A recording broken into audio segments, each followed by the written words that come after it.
This notion of being nudged in life has really been sitting on my spirit. SaritaWrites.com.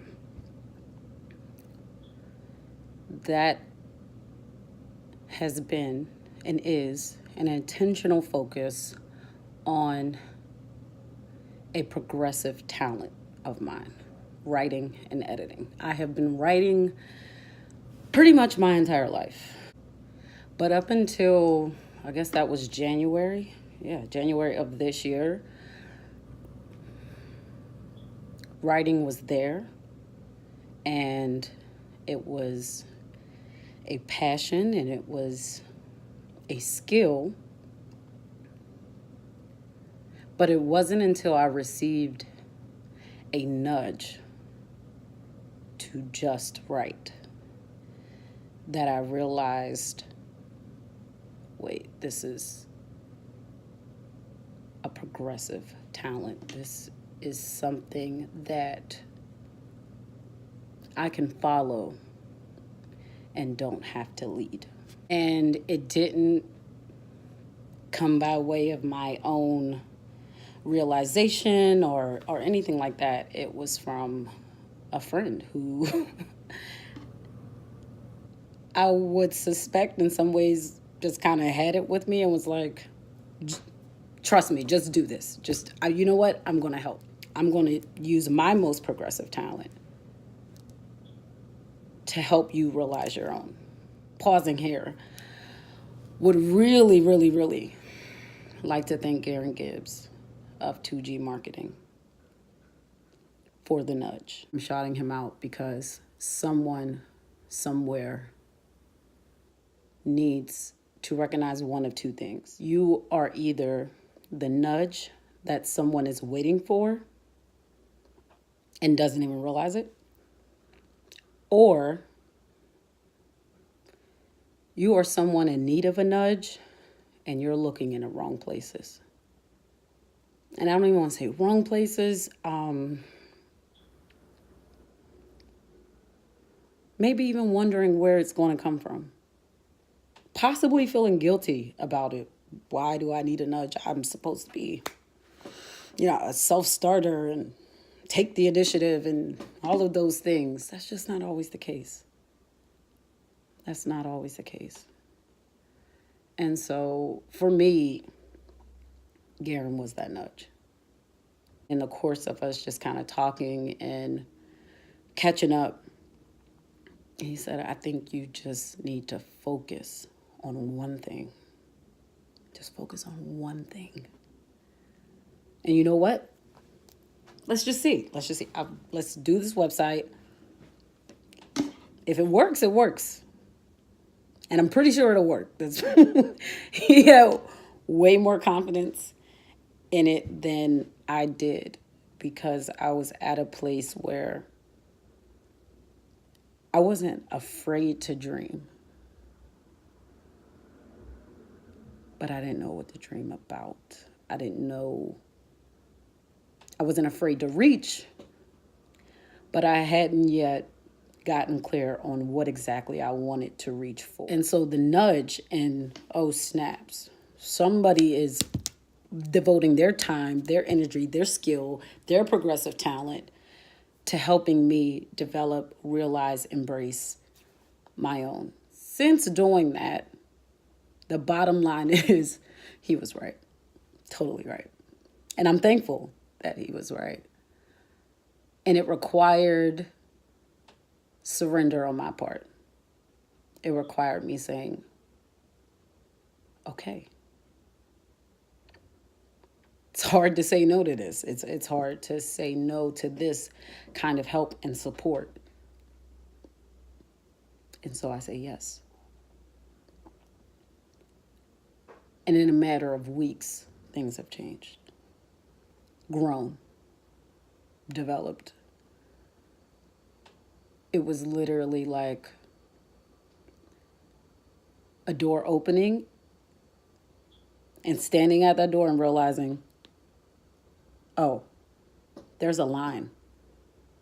There's there's a demand for what I'm doing. And not just what I'm doing, but there's a demand because I'm the one doing it. This idea of being nudged and that being just enough, just the tipping point needed to push a person out of their comfort zone. To me, that's so powerful. Sometimes it's just a matter of you first letting go of whatever it is that you thought your life should look like or you thought your career should be, and becoming open to what it could be. Obtaining a sense of discernment in what's good for you and what doesn't work for you. And then having that moment of, what do I want to surrender myself to? And I very much am bred from a lineage of women who are warriors. My mindset is rooted heavily in strategic thinking and in this sense of warrior mentality. And not that that means being a hero, but that it's a recognition, an acknowledgement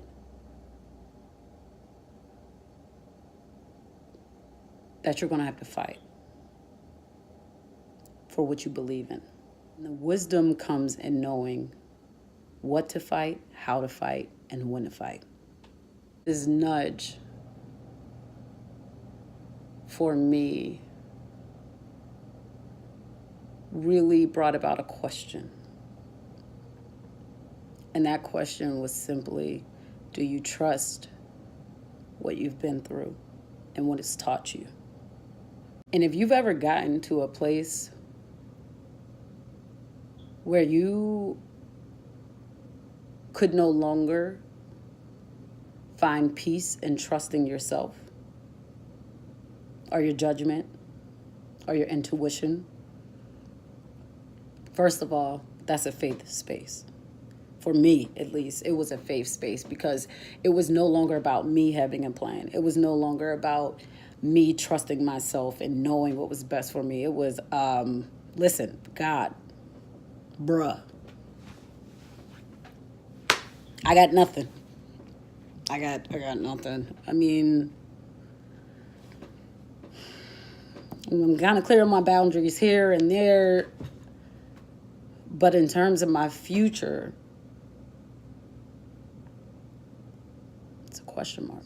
That can be intimidating. And so this nudge kind of set off a series of nudges, so to speak. And I remember getting to a point where I was no longer, my prayers were no longer petitions to God. It was me sitting next to God at a table and saying, what are we doing? What are we creating? And I've said it before, I'm committed to being a student to life. But being a student to God and God's will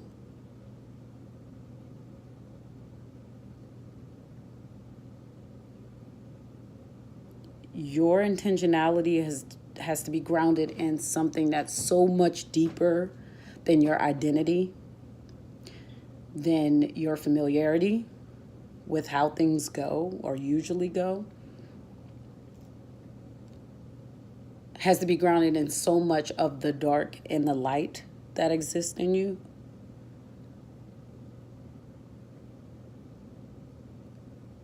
That you kind of walk this fine line between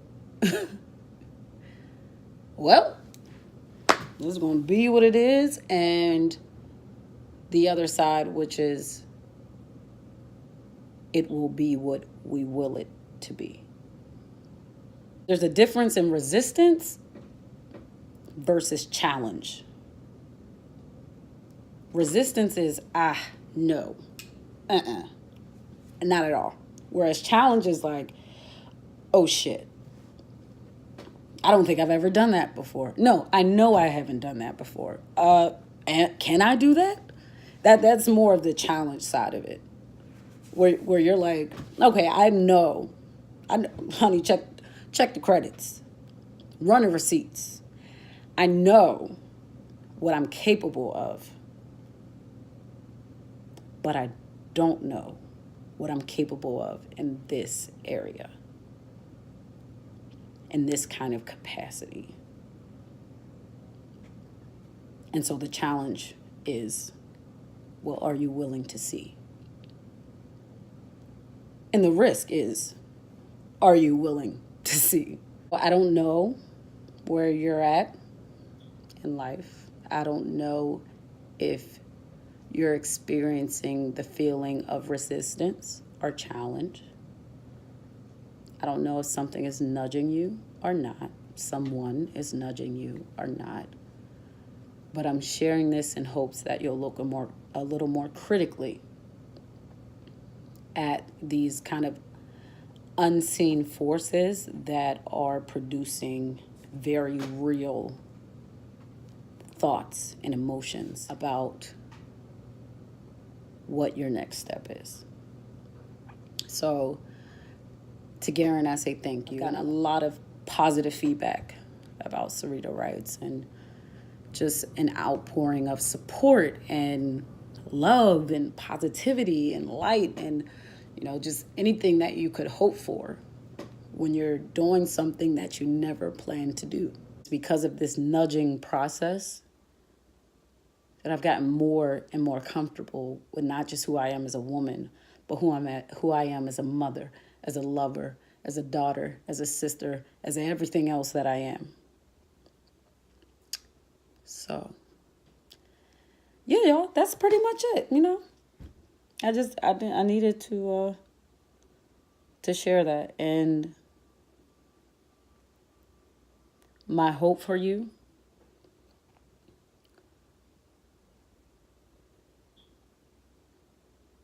is that at whatever point it comes to you, that nudge, that you recognize it. That you can pause in that moment of life just happening and being able to say, all right, I know what I've been praying. I know what I've been thinking. I've identified where I resist and when I challenge or when I'm being challenged. And all right, I'll take this on. I'll say yes to this, or I'll say no to that. I truly believe every time that I've said no and trusted that no was in my best interest,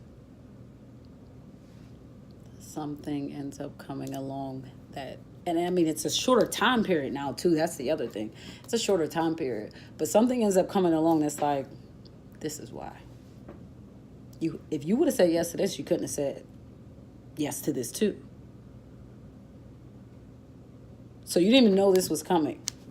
But if you didn't have enough self-awareness, enough self-discipline, enough self-confidence, you would have said yes to that. And saying yes to that would have bound you and tied you up. And you would have been unable to say yes to the thing that was actually created, crafted, designed, curated just for you. So take what you want from all of this. And thank you so much for taking the time to watch, tune in, whatever you're doing in your life. I hope you're doing it with greatness. I hope you're doing it with truth, happiness, joy, joy more than anything. But above all else, I hope you're doing it with sincerity. Have a great day. And if you're in the Philly area, greater Philadelphia region, go grocery shopping today. The Fat Kids Unite in me. Hashtag Fat Kids Unite. That member in me just wants to make sure that member in you knows that you need to go grocery shopping, because we don't know what this second nor'easter is about to bring in. I think the most tragic, most horrific thing for our tribe is to be confined to one place with limited food options. It's unthinkable, it's unimaginable. And if you've been there, then you know